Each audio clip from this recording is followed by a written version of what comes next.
Hello friends, எல்லோரும் எப்படி இருக்கீங்க? நல்லா இருக்கீங்களா? நீங்கள் ஃபஸ்ட்டு டைம் பார்த்தீங்கன்னா சப்ஸ்கிரைப் பண்ணிவிட்டு பெல் ஐக்கானை கிளிக் பண்ணிவிடுங்க. இப்போது சிக்கன் குழம்பு எப்படி செய்கிறதுன்னு நான் சொல்கிறேங்க. அருமையான சிக்கன் குழம்பு. சிக்கன் வந்து இது வந்து 1 கிலோங்க. 1 கிலோ 3 தடவை அலசி க்ளீன் பண்ணி வச்சுருக்கிறேன். கடல் எண்ணெயில் தான் நம்ம தாளிக்க போகிறோம்.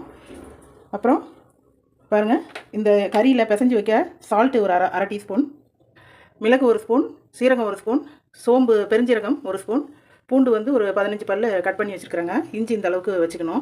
இஞ்சி இது 4த்தையும் போட்டு நல்லா நம்ம நைஸாக அரைச்சிக்க போகிறோம் மிக்சியில் போட்டு. இந்த பூண்டு, மிளகு, சீரகம், பெருஞ்சீரகம், இஞ்சி இது எல்லாம் நம்ம சின்ன ஜாரில் போட்டு நம்ம நைஸாக அரைச்சிக்கலாங்க. கறியில் போட்டு பிசைஞ்சு ஊற வைக்கணும். சால்ட்டு போட்டுக்கலாம் கொஞ்சமாக, இல்லைன்னா கறி சப்புன்னு இருக்குங்க. அப்புறம் குழம்புக்கு தனியாக போடணும். இதில் இஞ்சி பூண்டு பேஸ்ட்டு போட்டாச்சுங்க. மஞ்சத்தூள் ஒரு அரை டீஸ்பூன் போட்டேன். சால்ட்டு ஒரு 1/4 டீஸ்பூன் போட்டிருக்கிறேன்.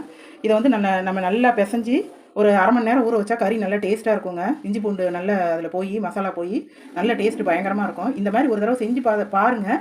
அதுக்கு பிறகு நீங்கள் வந்து எப்படி இருக்குன்னு என்கிட்ட கமெண்ட்டில் சொல்லுங்கள். கறி நல்லா பிசைஞ்சு வச்சுட்டேங்க. இது வந்து ஒரு அரை மணி நேரம் ஊறட்டும்.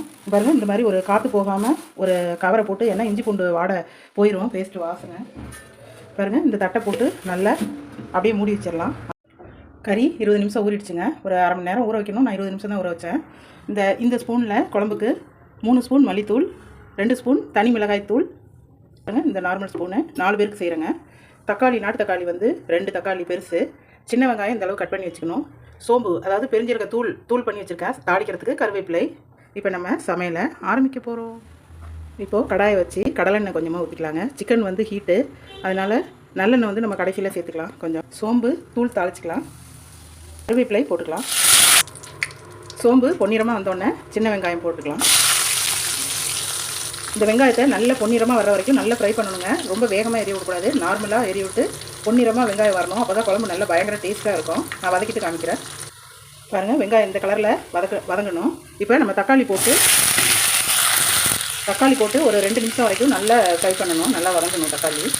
வெங்காயமும் தக்காளியும் நல்லா ஃப்ரை ஆகிடுச்சுங்க. இப்போ வந்து ஊற வச்ச சிக்கன் அதில் போட்டு ஒரு 6 நிமிஷம் 7 நிமிஷம் நல்லா ஃப்ரை பண்ணணும். அப்போ தான் கறி குழம்பு சூப்பராக இருக்குங்க. நான் வதக்கிட்டு நான் அப்புறம் காமிக்கிறேன். இதில் போட்டுக்கலாம்.